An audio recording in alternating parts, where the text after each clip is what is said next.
Hello everyone, this is part 45 of What If Naruto Was Abused and Trained by Madara Uchiha, and I hope you guys enjoy this video and to like, to subscribe, to share, and check out the playlist, to see more comment down below.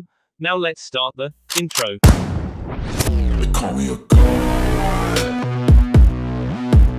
They call me a god. They call me a god.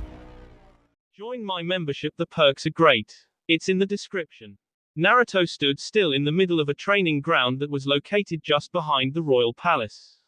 The space was protected by a barrier that would stop chakra from flowing out and keep whatever happens in the training ground stay here. When he was in a battleground, there was bound to be fireworks and his works were often destructive. He didn't hope to change it, not by any chance. He was like that and nothing was going to change that. Perhaps after the war he would tone down his lust for a battle to look after the country, but the thirst for a grueling fight would always be there. Hyusuke, Shinji, and Gaara were standing on the opposite sides, all surrounding him. Mei was just settling on the side along with Konan and Temari. The Mizukage preferred to watch things unfold rather than join in the battle. While she didn't have a problem with the occasional sparring session, she wasn't particularly in the mood for one. Still, catching Naruto off guard and pummeling him would lift her spirits a little. The Emperor was only wearing a red long-sleeved shirt, black shinobi pants and black shinobi boots. His usual kimono was put aside. "Don't hold back. Give it your all," Naruto said in a slightly detached tone, expression masked with impassiveness. This was the first time they were ever going against the Emperor in a real battle, Hyusuke and Shinji. They'd never been given a chance to test their strength against the man who called chakra his. "You ready?" Hyusuke said, looking to the side at Shinji. "Not really," Shinji responded. "Since the revelation of the Empire's first princess, the Emperor has taken a more authoritative and strict manner. But it can't be helped," he added, getting into a stance. "Come," Naruto merely said, not looking at either of his opponents.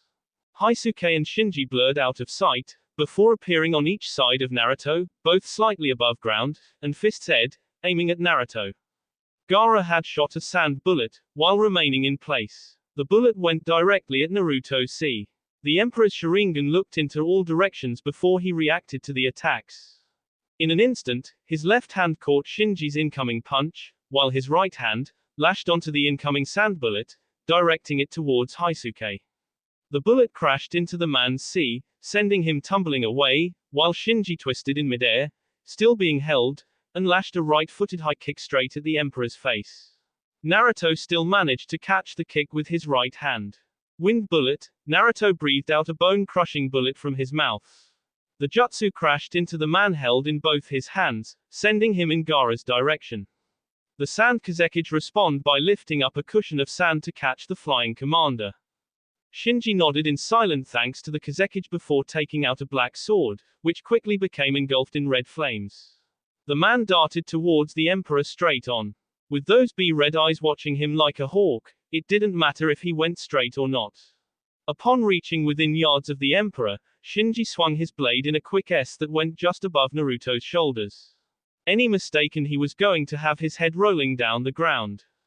Naruto dodged the swing by bending back, as though he was falling. His eyes simply watched as the swing passed through inches away from his face. Right then, Hyusuke appeared behind the Emperor, crouched down a bit, a Rasengan on the palm of his right hand, heading at Naruto's back. Naruto turned his head slightly, while his right hand palm open, moved towards the Rasengan with wind gathered around it. As soon as Naruto's hand collided with the Rasengan, wind encased it to block the jutsu from doing any damage. Shinji was already in position, above the black-haired Emperor. He swung his sword in a downwards, see flames. The blade released a burst of flames like a wave, rushing straight at the front of the Emperor. By the second the flames collided with the Emperor, Hyusuke had already made his distance. The jutsu force crashed down the Emperor in a heap of flames that surrounded him. After a few moments, the flames dispersed, the Emperor had his feet still in the same position, his left hand facing up, smoke coming out it, while his right hand was on the ground, supporting his body so that he doesn't hit the ground. Sand burst forth from the ground, wrapping itself around the Emperor, Subaku Q. Gaara felt nothing. Naruto had escaped. The Emperor landed just behind Gaara, right palm facing the back of the Kazekage. It didn't take a second for both Shinji and Haisuke to cover the Kazekage's back by flashing in front of the Emperor, both holding swords. Your reaction is good, but not good enough, he said, as he brought back his hand, wind style, great wind breakthrough. Powerful gusts of wind picked up around the Emperor, lifting up blinding debris as they charged towards their targets. The jutsu S straight into both Shinji and Haisuke, sending them flying. Gaara merely raising a shield of sand behind him to avoid the powerful gusts. It didn't take long for both Shinji and Haisuke to recover from being hit. Gaara didn't even look back at Naruto as he held a single-hand seal. Sand bullet, the wall of sand behind him shot out several bullets of wind at an insane speed towards the Emperor. Naruto held up his right hand, wind-style wind barrier, an invisible wall of wind formed just in front of him. The sand bullets S into the barrier, but couldn't break through it. As a result, the sand crumbled down the ground, making Naruto release his jutsu. Naruto took a single step forward before halting his movement. He then quickly jumped back as the sand that had been manipulated by Gaara turned into a cold explosion. The explosion produced a shockwave that S right into Naruto's C, sending him further backwards. Shinji and Haisuke were already in position behind the Emperor. The former swung his flame-engulfed blade, see flames. He shouted, released a S-wave of intense flames straight at the incoming Emperor. Haisuke added to the attack by going on a quick swirl, while holding his blade, Lightning Fang. He released his own wave of pure electricity, that charged behind Shinji's jutsu. Naruto didn't tempt fate, he quickly released a portion of his Susanoo as defense against the jutsus that were going to no doubt put a mark on his body. The jutsus crashed into the back of his Susanoo, culminating in a fiery of fireworks and a dance of the lightning. Despite having a portion of his Susanoo activated, Naruto was still sent straight at the waiting Kazekage, who had his right hand facing him with its palm open. Naruto could see tiny amounts of sand in front of the former Jinchuriki. He just couldn't see what the Kazekage was trying to do as this was something new to him. Futon, Sasanden, the particles of sand Gaara had manipulated were blasted towards the Emperor, L through the crumbling Susanoo, and his F. This halted his path, causing him to crash down the ground. Naruto didn't get the time to examine his B self as Haisuke suddenly crashed down behind him before S his blade into the ground. Lightning shock. Lightning bolts burst forth from the ground, lighting up around the Emperor. Naruto didn't make a sound as the lightning shocked his body, to the point where smoke started pouring out. He looked at Gaara for a moment before getting up on his feet. He then tore off his shirt, revealing some holes leaking B.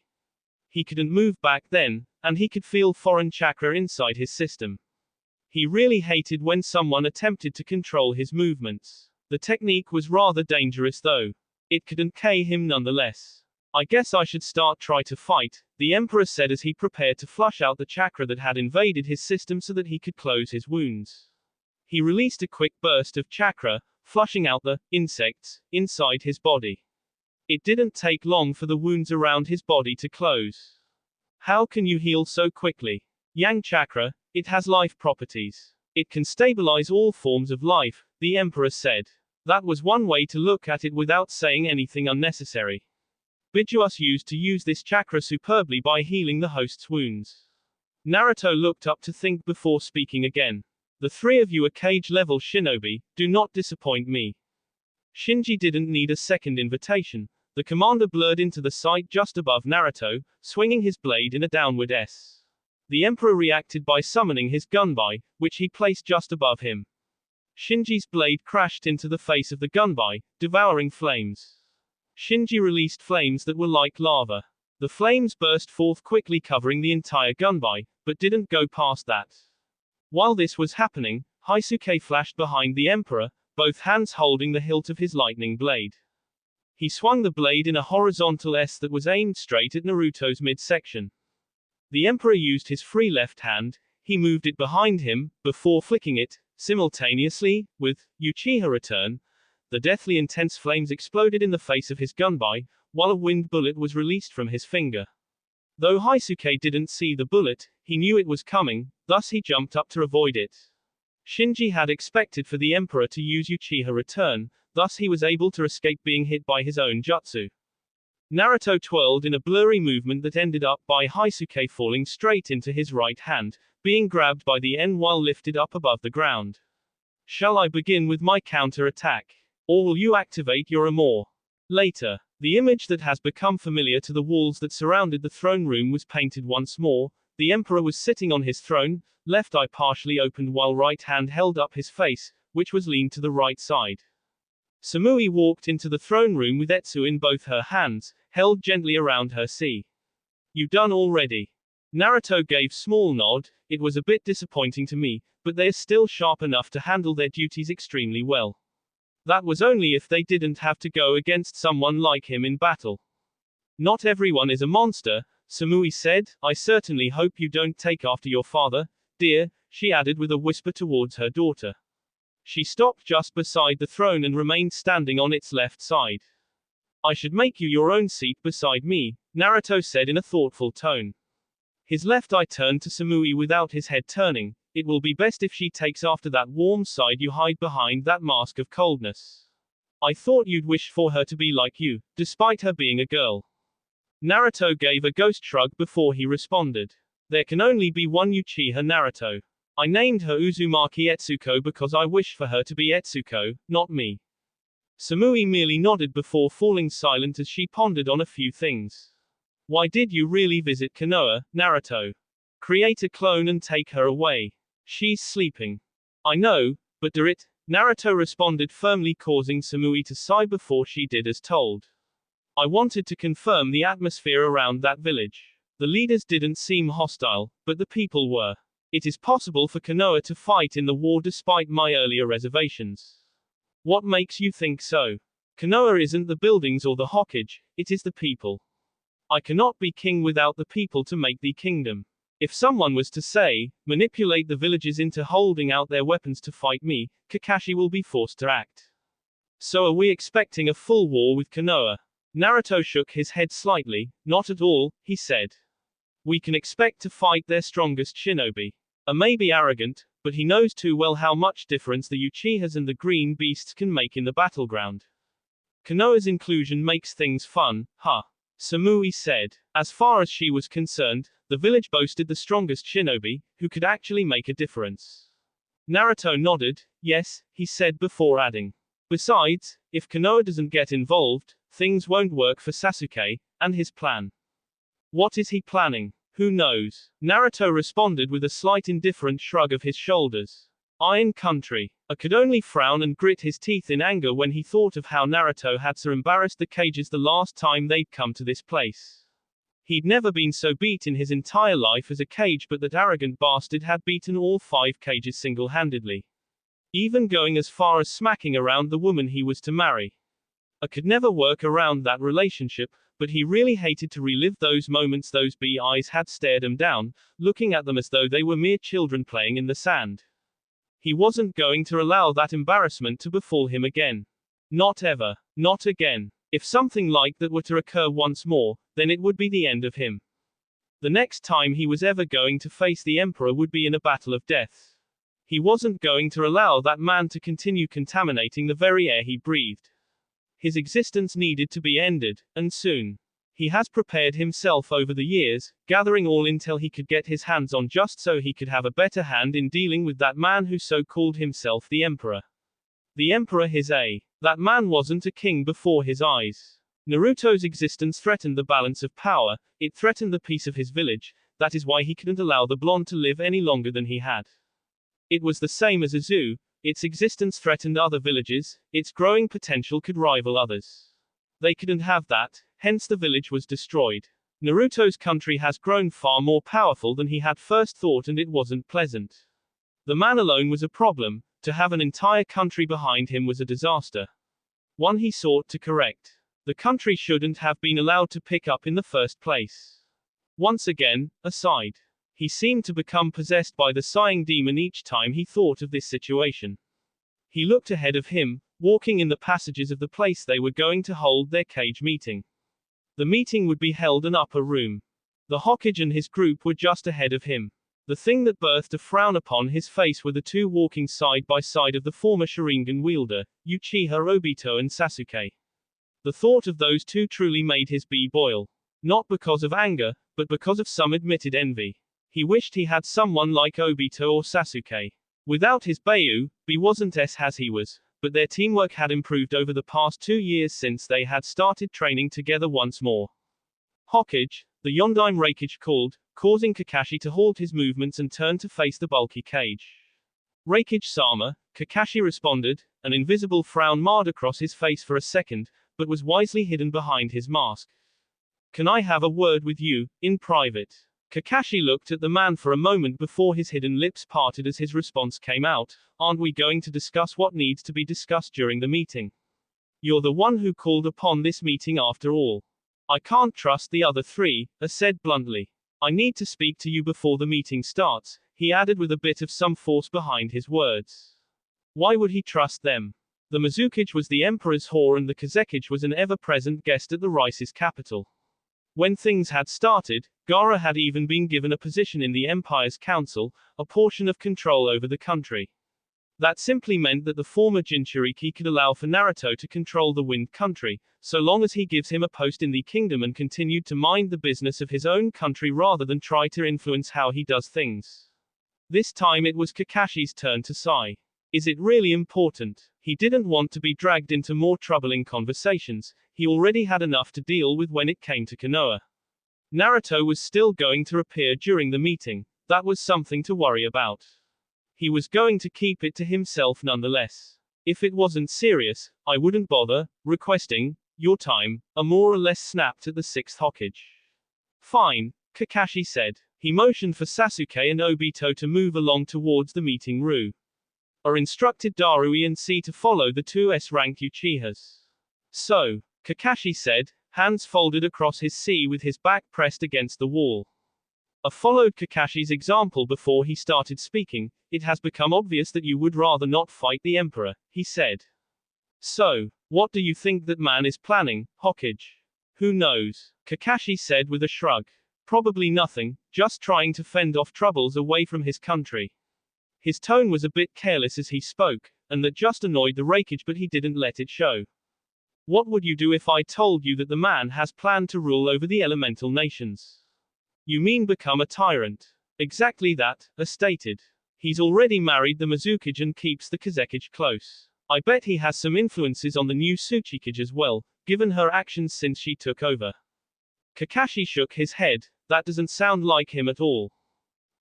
No, the Emperor, he isn't someone who seek that kind of path. Scoffed, I also have someone who knows bits of him and she says that the man is more than willing to discard what he believes if it means achieving what he wishes. But you should know that, yes. Especially, with that other Uchiha being close to him. Kakashi didn't allow for his frown to show. He knew Naruto. There isn't a chance of that happening. Besides, Gaara isn't the kind of person who would allow for such, neither would the Mizukage. That may be true, or was willing to admit this fact. However, what do you think the Kazekage will do? Oppose the Emperor and risk losing the people he loves and cripple sooner, or continue as things have been? Kakashi's frown deepened. According to Sasuke, despite being the so-called Emperor, Naruto actually allowed whoever was the Prime Minister to rule over his empire. He was more of a figurehead than anything. But lately, things have changed. Still, Naruto has shown that he is willing to sit back and just watch the show. So even if he seeks to rule over the elemental nations, he is most likely to allow them to rule as they like. Between that and losing his precious people, the latter seem to be the likely cause of action. I need you in the war. I need your firepower to deal with the Emperor. Naturally, you won't be allowed to play the neutral card. Whether you like it or not, you're going to be dragged into the war, the Yondaime Reikage stated before leaving the presence of the Hokage. The Reikage had just threatened him. He had just told him his village would be attacked or treated as an enemy if he decides to play neutral. Kakashi narrowed his eyes at the disappearing figure of the large man. He really hated dealing with this crap. Tsunade would have just snapped at the man for his blatant threat. Upper room. The cages and the guards were around a small round table with Mifune along his own guards standing behind him. It wasn't the first cage meeting for Gaara, or maybe it was a first for both Kakashi and Kurotsuki. The former has been Hokage for some time while the latter has only been Tsuchikage until recently. The atmosphere around the room wasn't tense as Kurotsuki would have expected. It was a bit subdued. Still, she knew that some B thoughts were on a rampage in the minds of some of the shinobi in the room. The first thought was the Yondaime Raikage. The man had a rather stern look on his face, looking all business and ready to battle at any given time. Mei looked at the only other woman in her position, Tsuchikage Dono, she said with a warm smile. I heard what occurred and I'm truly sorry you lost your grandfather. A snorted. He wasn't going to miss that stubborn old man. While he respected the old man for his experiences and the knowledge he brought in battle, he had never grown to like him. At least his death wasn't for waste. In fact, it had given him some intel about Naruto's weakness and more than 11,000 strong men ready to in fighting the Emperor. Yeah right, Kurotsuki scoffed sarcastically. She knew the woman was being honest, but she just couldn't help herself, especially when the woman was married to the man who killed her grandfather. Mei didn't lose her smile, but she didn't say anything further. She looked at the masked Kakashi, and offered him a smile. You look well, she said. Got no reason not to be, Kakashi said with a shrug of his right shoulder. You look pleasant yourself. The Emperor treating you well, I hope. Mei wanted to frown, but she held her mask before responding. Yes, she simply said. I didn't call you here for small talk, butted in strongly. You can do that on your free time, he added. Why did you call us here, then? Gaara questioned. He knew exactly why the Raikage called him to this meeting, but the man should know that he wasn't going to betray the Emperor nor was Mei. Before I could respond, Mifune cleared his tea. No one seems to be questioning the legitimacy of the Tsuchikage, so we will go ahead. I will rather the meeting proceed in the same manner as the last one. As the neutral party, I will chair the proceedings. Does anyone disagree with this?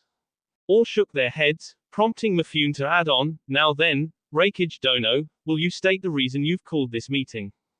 Uchiha Naruto. He is a dangerous existence that has disrupted the balance of power between the elemental nations. We are facing war because of him. One of his major crimes was stealing our bijuas. Nobody knows where they are. He probably sealed them into himself. Regardless, the Emperor is a poison that we must all deal with.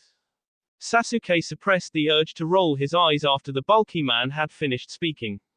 Fool. He was just giving Naruto an excuse to go to war and have the world filled up with battles while he performed his favorite dance. If they'd just let Naruto live on his own, he wouldn't have put the thought of war inside his head. The Emperor would have definitely kept things peaceful. Do you have any other reason? It is not a secret that you dislike the Emperor, but he has made no threats against your village. Mei pointed the fact out, but I wasn't listening to her. He recently attacked a Wagakur, K1 of our own and just sprinted an attack in the Fang country. He had a good reason to attack both villages, especially after what Onoki did, Mei said. The man was just choosing to ignore the fact that Naruto had been provoked into action by the villages he had invaded. I'm not surprised that you defend him, said in disdain. You're his whore after all. I wanted to curse the cage and Kakashi wanted to tell the man that it was no manner to speak to a lady. He could admit that Naruto's actions against a Wagakur were justified. Onoki had seen the of about 500 innocent people, and that wasn't something you could forgive easily, not even that man would have simply let it pass if it had occurred to his people. But before he could say anything, the Emperor appeared through the window, and sat there, Jiraiya style. It was only the guards of Mifune, and Kurotsuki who readied themselves for battle when the man appeared. It isn't very nice to call another man's wife a whore, those were the words he first said, spoken in a deathly silent tone. Especially when she is telling the truth. If you wouldn't have reacted with violence after I had 500 of your innocent civilians, you're justified. If not, apologize, now. Obviously the man would have reacted violently. The Raikage was probably the most violent cage. I looked at the Emperor in disdain. I won't lower myself to that level, he said firmly with a low growl. He said staring into the Sharingan, how arrogant have you become? Naruto wondered out loud. His gaze zoned in the Raikage, sizing him up. The moment his Rinnegan came to life, everyone involuntarily became guarded at the power in show. The table in the center of the room shattered into small pieces as something crashed into it. Darui and C were forced into their knees by a force of gravity while something invisible grabbed her by the end, lifting him up the air. Say you're sorry. I don't care if you mean it or not, just say it. Sasuke narrowed his eyes. Even his eternal Mangekyo Sharingan couldn't see what was lifting up the cage, but he had a good guess. It was probably a shadow Naruto. Madara used them during the time they battled against the Emperor, but the man didn't use them. He did state that he could use them nonetheless. I was choking, struggling to break free from the invincible iron grip that held him. He refused to apologize, but was saved by Mifune. Emperor, I will prefer it if the violence doesn't escalate further than this. The samurai commander said calmly. I did wreck up your place once, the Emperor said in thought. His Rinnegan disappeared, making it easy to breathe in the room, literally. And his company were freed as well. I guess your apology can come at a later date, he said in a more reserved tone, yet still firm. What do you want? Naruto looked outside, casting his eyes away from the room. You can no longer say that the 5 great countries dominate the shinobi with the rice in the race. My country is superior. You cannot exclude it from such a meeting as a major player. Besides, who amongst you can firmly say he is stronger than the Emperor? His gaze went back to the room for a second before looking outside once more. Here is my plan. You are all going to submit to me and I will stand as the supreme ruler of the elemental nations. As we speak, the feudal lords are being sent to the next world. What? A snarled looking straight at the Emperor in a death stare. He didn't care about the daimyos, but Naruto making a move against them was not acceptable. Isn't it considered wrong people who have nothing to do with your war? Kakashi asked. No, not when it is for the greater good. I wouldn't have them if they just surrendered their lands. The Emperor said. Well then, continue as you were. He disappeared after saying those words. Kuretsuki stared quietly at the empty space ahead of her. She just couldn't believe what the man had said. Like hell she was going to kneel before him and his behind. Awagakure wouldn't forgive her if she allowed that man to rule over the village her grandfather had fought for years trying to protect. She had already stretched things by abandoning all plans for retaliation in pretense of trying to rebuild and reshape from the losses the village was incurred. On other wounded side of things, Awagakure couldn't really afford to fight at this stage. She had just lost her grandfather and that was already demoralizing enough, especially with how it was done by the Emperor. The 500 plus men they lost during that day were a number that could just appear via a wave of a magic wand. More than 10,000 shinobi had left the village already and she had simply wished them well. Guess, she would have to keep in contact with them if things were like this. The Emperor could have been planning this all along, and it had been foolish of her to think that he was perhaps a good person. This really gave her some unpleasant thoughts, and it would change a lot of things if she told those fools who were probably plotting sneaky attacks on the Emperor in her absence. At this moment, it wouldn't be so bad if the Emperor just You don't need to be convinced that we have to stop that man from achieving what he hopes, Ace said, a bit more calmly, despite the situation. We must take decisive action, and I'm sure none of you want to be under that man's thumb, even the likes of you. His eyes were staring at both the Mizukage and the Kazekage simultaneously. While Mei frowned, Gaara remained impassive. There was just no way that Naruto was actually planning to do something like this for real. The Kazekage has learned a few things about the Emperor, and one of them was that he wasn't power hungry. Naruto had no real thirst to rule over the world with an iron fist. He didn't even enjoy being king of the greatest empire in the elemental nations. I won't take part in anything, Gaara simply said. What? I shouted, are you going to support that man in his crusade? Gaara shook his head slowly. No, he said. I will however protect my village from any threats. I don't support the idea of tyranny by any chance, but I won't gather my forces for battle against the Emperor. My stance is the same with the Kazekage, Mei said. Are both of you blind? Is that man manipulating you by his Sharingan to be his puppets? I furiously yelled once more. Reikage Dono, Mifune said, settle down. Shouting isn't going to solve anything. They aren't being manipulated by the Emperor, Sasuke said with a shake of his head. Naruto's Sharingan was capable of casting a genjutsu as powerful as Kotoamatsukami, but he doesn't use that ability. They are just making choices that are good for their villages. Nobody asked your opinion, Uchiha. Snapped. This is a cage meeting, so learn your place, boy. Sasuke merely shrugged his shoulders. I was offering it nonetheless. You were accusing him of being manipulated. That is an insult to them as cages, and I truly hate it when the Sharingan is being accused of ill things. As an Uchiha, I cannot allow the Uchiha name to be dragged through the mud because of unfounded accusations that have no basis. I growled, stared at Kakashi. Control your dog, Hokage. He barked.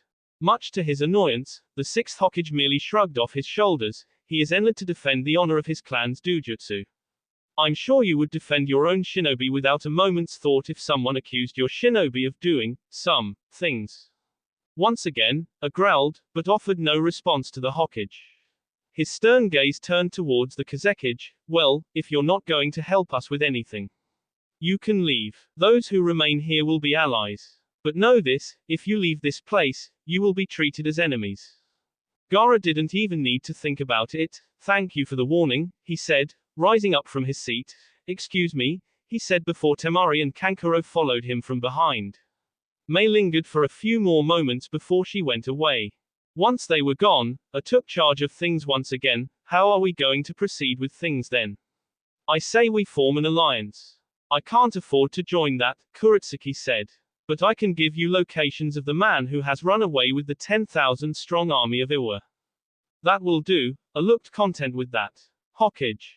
Kakashi appeared thoughtful for a few moments. He didn't say anything until he had stood up. My select shinobi will engage the Emperor and the Emperor only.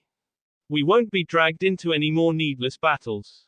The moon. There was only one thing for Hagoromo to do when Naruto appeared into his given space. Frown. He could never get that look off his face with just the thought of the man, no matter how much his brother tried to get him to be a little better at handling his differences with the Emperor. It was even worse now since the man had so bravely come to the moon. He now occupied with his brother while guarding the other half of Uchiha Naruto. Surely, it would spell trouble if someone got their hands on the Emperor's power. Still, what good would it be if he was able to hand over the chakra to someone in the elemental nations? The only thing that could defeat Uchiha Naruto was Uchiha Naruto. A dose of his own power could do some damage. A pity his chakra could no longer leave this place. That wasn't the case for Hamura though. His brother wouldn't agree to partake in his schemes though, and that was just a disappointment. The Sage of Six Paths simply watched as Naruto slowly walked within the hall of the castle he occupied with his brother. The hall was just an empty space with a throne that had a body. The body was just a mask. There was no consciousness there, just a mass of chakra in the form of a sealed beast. Hagoromo's own form was floating on the throne's right hand. What do you want? That isn't a very nice way to greet me, now is it? But it doesn't matter, the Emperor said, settling to stand just away from the sage and the throne. I was bored down there.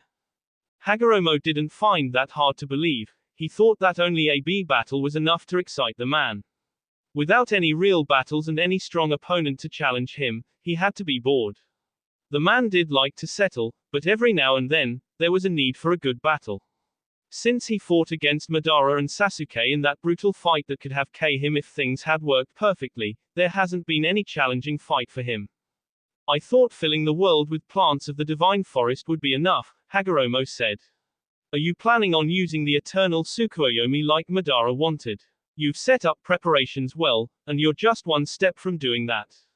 I've been tempted to put the elemental nations under the genjutsu, but only to see what it would be like. Haven't you been curious? Have you not thought of standing above all humans and watch them have dreamed the perfect worlds? Hagoromo gave an outright, no. Of course you wouldn't. You're not like your mother, the Emperor stated. My Rinnegan is normal. Performing the eternal Tsukuyomi requires the third eye, and my third eye is in that part of me, he added, pointing at his sealed half. You came here for it, then? No. I don't need to go that far to subdue the elemental nations, the Emperor said. I merely came here to kill some boredom. You've always been able to entertain me. Hagoromo narrowed his eyes. So I guess telling the cages that you wish to rule over the elemental nations is just setting the stage for your entertainment. Naturally, telling the cages was just one way to get them to increase their efforts in preparation for war. Some wanted to fight, but didn't have the reason to give it their all. The Emperor's proclamation was just one way to strengthen everyone's thirst to kill him. Even more, K the daimyos was just a way to symbolize his intention about the issue. More or less, Naruto said. I am going to war, why not get a kick out of him? Don't people like you always say, try to get the best out of every situation? You're applying the concept in a wrong situation. War is war, regardless of how you look at it. You only do this to satisfy your hunger for a real battle, Hagoromo said strongly. I thought having a child would change you. Even if it meant a little, the sage shook his head slightly. Hagoromo, do you not see the state of the world? The sage became quiet for a few moments before responding. What, are you going to bring that card of, I tried solving things in a peaceful manner. Both you and I know you never expected both Gaara and Mei to succeed. Why wouldn't I? Naruto edged his head to the side a little. Don't you agree that Gaara and Mei were both suited enough to persuade others to abandon their weapons and sit down with the intention of treaties? Hagoromo didn't want to admit that he was disappointed with some of the cage's resistance. They just didn't want to listen to reason. Their fear of the Emperor exceeded his expectations. Fear was a scary thing, but for them to refute any chance for peace simply because of one man was just outrageous. But still, that doesn't change the fact that a part of you was somewhat happy that they failed. That doesn't change the fact that I would have accepted the peace they brought if they had succeeded, Naruto said before adding after a pause. You know it, don't you? I would not have trampled on the peace they would have created. Simply, I would have learned to deal with the change. I gave the world a chance, but it yielded no results. Hagoromo frowned. Naruto was certainly right. He would have accepted the peace and wouldn't have done anything to destroy it. The Emperor was just like that. So now you are going to do things your way, huh? Yes, I have always spoken about being fair, haven't I? I gave the world a chance, and now I do things my way, Naruto said. To correct you, I have changed, a little. The idea of the cages playing the palm of my hand has always been in my thoughts. Konoha rejected me because it couldn't understand me. The elemental nations, some of them at least, have rejected me because they fear me. What is fair in the situation? What must I do to accommodate my own existence? Hagoromo didn't answer. I can simply take away all the chakra in the elemental nations and brainwash all enemies to think they have reconciled with the Emperor. With all the chakra I can harness, it is possible for my Sharingan to do so, the Emperor stated calmly. I will however not do that. If the current world has rejected me, I will reject it as well and create a new world where the Emperor can live in peace. You know that will only spark more hatred on you. Yes, they will hate me, but I'm not particularly concerned by that. The current Awagaka will eventually warm up to me in a few years to come. The Rice and Kiri worship me and Suna likes me. I care not for Konoha. They will hate me for now, but eventually, when my time expires, they will let it slide, especially when I'm going to treat them with care.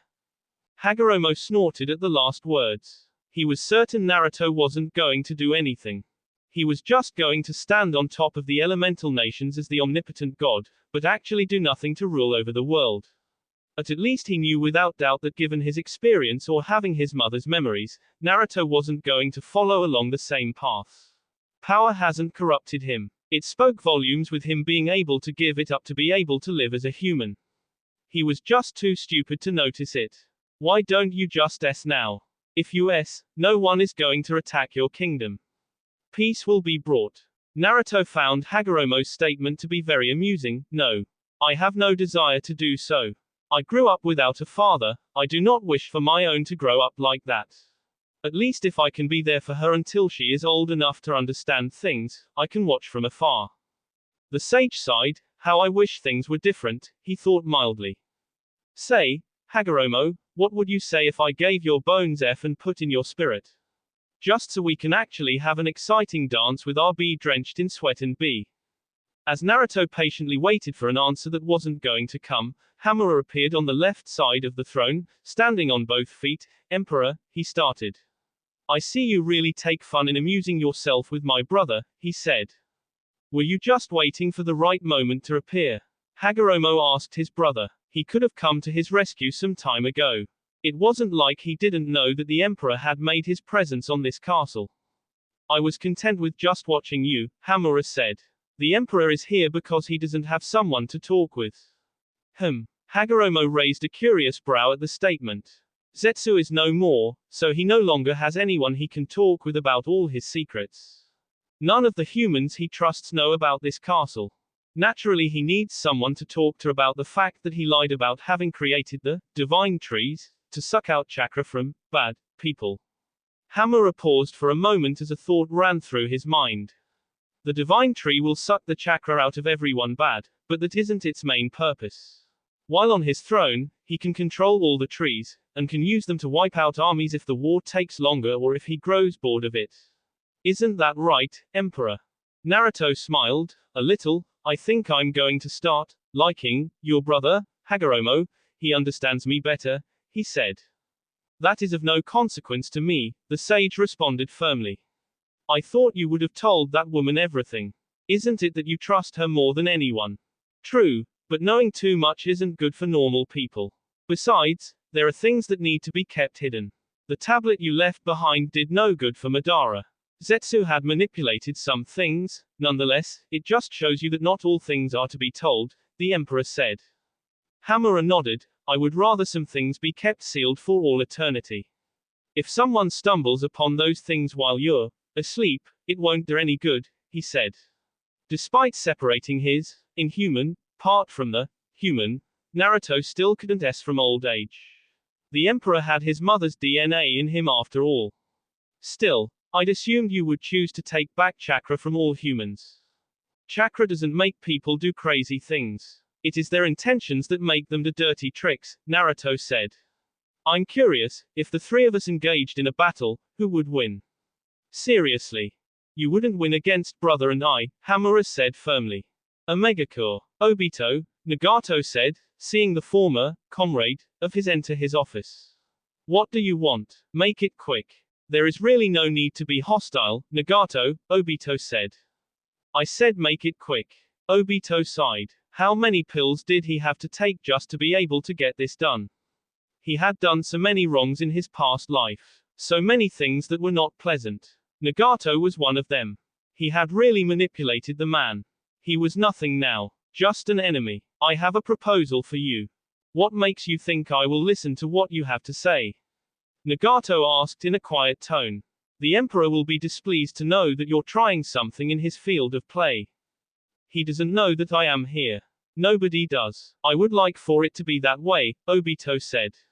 Years ago, I was in the wrong path, trying by all means to achieve another man's dream.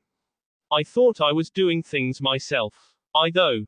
Spare me the details. I already know your story, Nagato said in a bit impatiently. You want to achieve peace, don't you? Obito asked. I can offer you my help. Perhaps it will make up for what I did. Royal Palace. Shinji couldn't think of anything more that would turn the world chaotic than when Naruto's intentions are made public to the mass that surrounded the elemental nations. He feared that they would have a lot more enemies than they did. Naturally, he didn't believe for a second that they would be defeated in the war. No, victory was all but assured with the Emperor still at large in this world. There was no one who could defeat the Emperor. No one. No one at all. He believed so, and so did his allies. Still, the Emperor wasn't going to fight in every battle, and that was going to be the case because of the number of enemies they had to encounter during the war. The Emperor will surely be forced to pull out all stops during the war. There was so much to consider and a number of enemies that would be at the doorsteps, ready to fight them in a battle, that will end in death on both sides. The Empire was going to face casualties as well. They were going to lose some of their men during the war. Unlike the Emperor, they were not invincible to defeat, and he couldn't watch them if he was backed against the wall. For now, he just had to contain the fact that the Emperor has a child within the palace. If the news left the palace, it would make things nasty. Things were surely going to get more troublesome if such information was to spread all over the nations. He would have a lot of enemies to fend off, and given the numbers, they would be greatly exhausted without the Emperor fighting by their side. The reason the Emperor even went ahead with creating the Great Wall was because he acknowledged that despite the Rice country being a powerful nation, it couldn't fight off attacks from villages such as Iwa and Kumogakure combined without him expending much chakra throughout the battlefields. They didn't have as much shinobi as other villages. Nevertheless, they made up for it with quality. Surely, he could hit his sea and proclaim that there was no nation that had finer shinobi than the Rice. Taking his place in a kneeling position before the Emperor, in the throne room, Shinji cleared his thoughts and spoke. Your Majesty, Why did you tell the Hokage that you sought for control over the elemental nations? The Emperor had said it was only a possibility, and he didn't think he had gone to the summit to say that. Besides, the Emperor wasn't a control freak, evidenced by how he has been willing to allow others to run his empire while he simply watched to ensure that nothing got out of control. The Raikage had informed Kakashi that I wanted to rule over all nations. It makes things interesting when the Raikage's suspicions are confirmed, and when Kakashi is given a more suitable reason to fight, the Emperor said.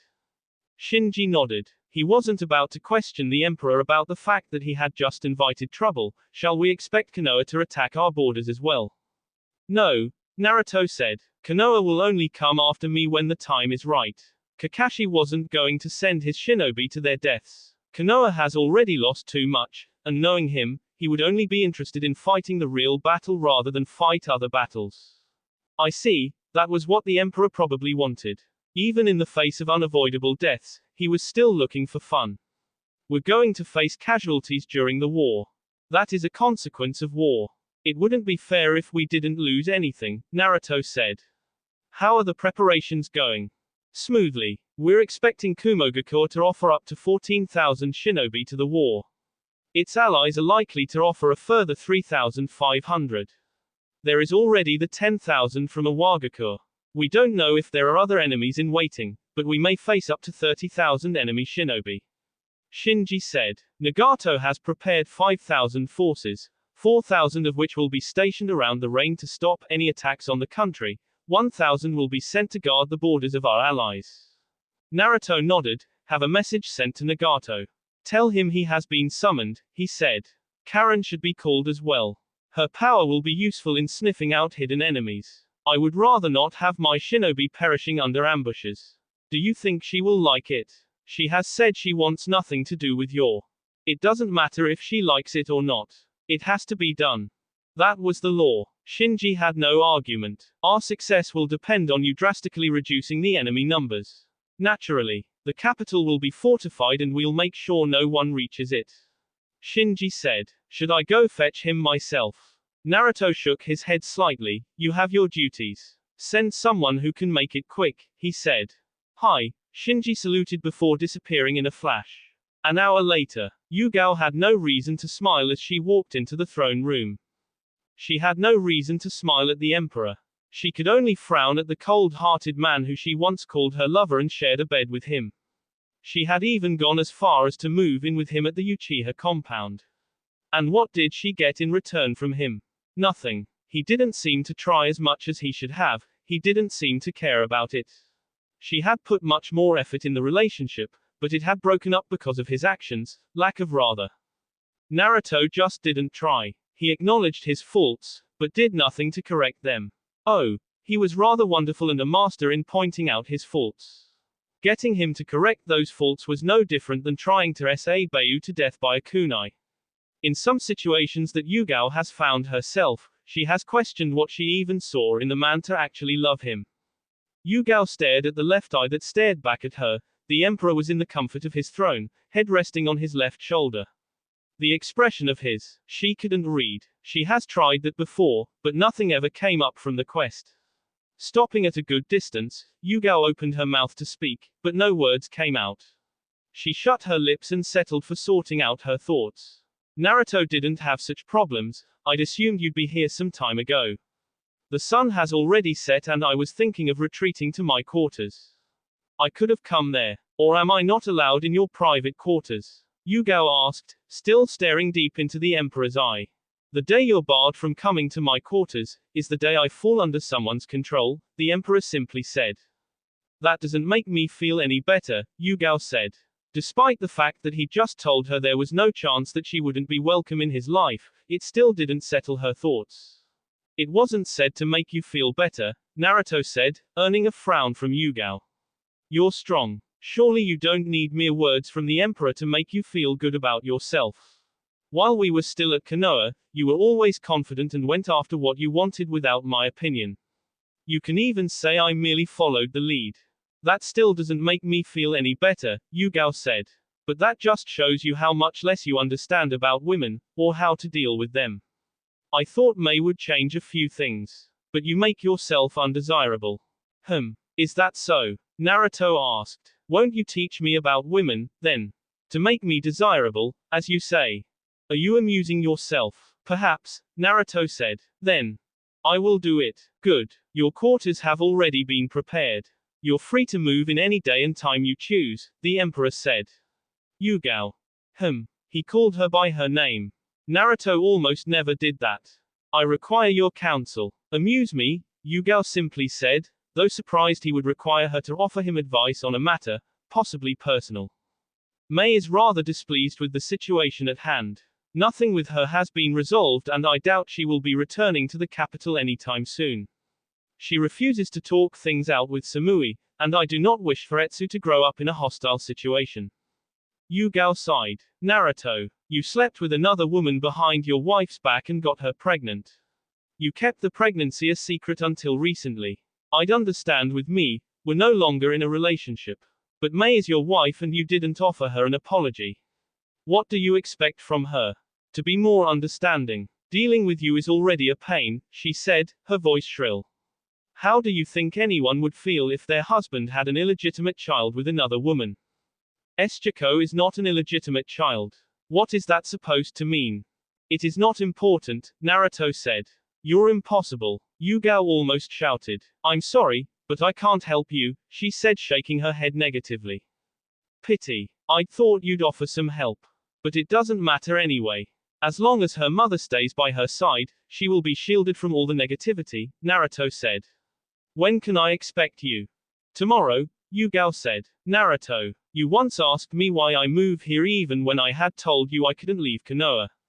I didn't offer you a response back then. Do you want to know I came here, leaving everything behind? Naruto merely stared at her.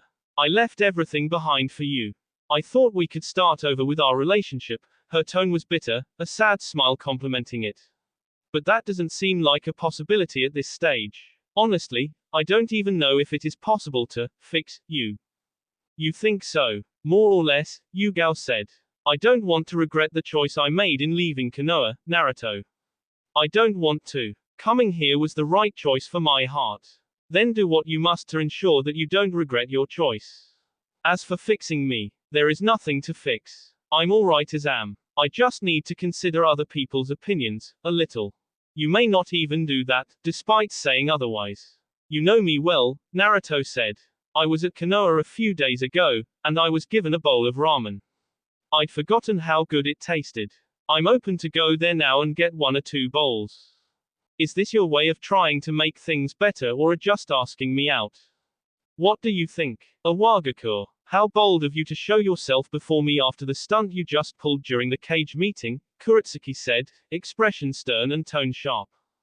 The emperor made himself comfortable on the chair in front of Kuretsuki's desk before he offered his response. Bold. Do I have to be brave to appear before you? What is this thing about a stunt? You know what I mean, the Yondaime Tsuchikage snarled. You really enjoy making enemies, don't you? And I was thinking that perhaps you were different. A shake of her head accompanied those words. I take no joy in creating enemies. The matter is simple. Ideals clash and as a result people will clash. He wouldn't deny that he does take joy in a good battle, but he wasn't say it aloud to this woman. If you're following a dark path you will clash with other people, Kuretsuki said in a firm tone. Apparently. But that depends on what the world sees as right and wrong, the emperor paused. A more thoughtful look touched his front of a few seconds before his lips parted as he continued speaking. Humans are really quick to judge. Mere words have already crushed that, right, perception you once held about me. Really, you words left for no argument. If you're saying you have no such plans, then I'll be more than willing to admit my faults. Kuretsuki gave the emperor a daring look. Plans are there. He wasn't going to confirm whether it was the same she had in mind or not. It was safe to allow time to pass while the world assumes the worst. What do you want? Kuretsuki demanded. If you've come here to see if I will surrender peacefully, then the answer is a clear, no. I see, the emperor said. Then there is no use in keeping you alive if you're not going to help in my cause. He paused, looking into the shocked expression of the Yondaime Tsuchikage. Or not. That wasn't funny. Kuretsuki growled, fists clenched. I'm granting you leadership of the Earth country. My men have eliminated the previous daimyo and everyone who had ties with him. This has left the Earth without a leader. I refuse. I see. Naruto stood up from the chair. I will send someone from the capital to do it then. If your men attempt to disturb my hold, I will be displeased. Rest assured though, I have no interest in usurping you as Tsuchikage. My hold over this country will only be after the war, he said. It didn't matter if the woman believed him or not. Do you think you will get away with this? Everyone has his day. No matter how powerful you are, you can't run the nations about and expect to get away with it. Of course not. Kuretsuki looked surprised at his response. She'd expected an arrogance-filled answer from the emperor. Humans are born. They live, they experience both joy and pain, and then the end is always waiting. Regardless of how powerful one is, the end will come. So long as you're a human. My end will also come. For me, because there is no one in this world who can kill me, my end won't be with a wrestle against death, but something else.